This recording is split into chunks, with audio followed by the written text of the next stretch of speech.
Hey, Vsauce, Michael here. Firstly, what is an inductor? The two inductors that I will be focusing on with the fixed value air core and the iron core inductors. An inductor is a coil of wire. The most basic inductor is a simple coil of wire, like the air core one that is shown. These are the cheapest to make, but they are quite weak in their inductance. To increase the inductance of an inductor, an iron core can be added to the middle of the coil, as shown. This channels the magnetic field that is generated by the inductor and allows the magnetic field to have a greater effect. To find the inductance of an inductor, this formula is used. For example, if we had an inductor with 66 coils and a radius of 5 centimeters and a length of 100 centimeters and an air core, this gives an inductance of 3.42 henries.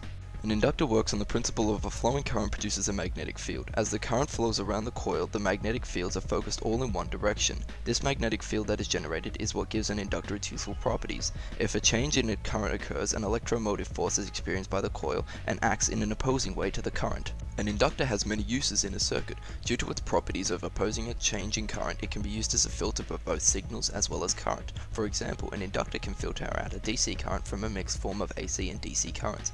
As a change in current induces more or less EMF, the only component that is left unaffected is the DC current.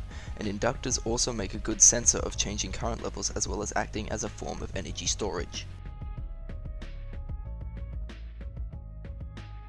As shown by the graph, a DC has a single value of current and stays constant over time. An AC has a changing variable of current, which mostly follows a sine wave form. DC is the one-way flow of electrical current, unlike AC, which could be more or less represented as a form of push and pull for the electrical current.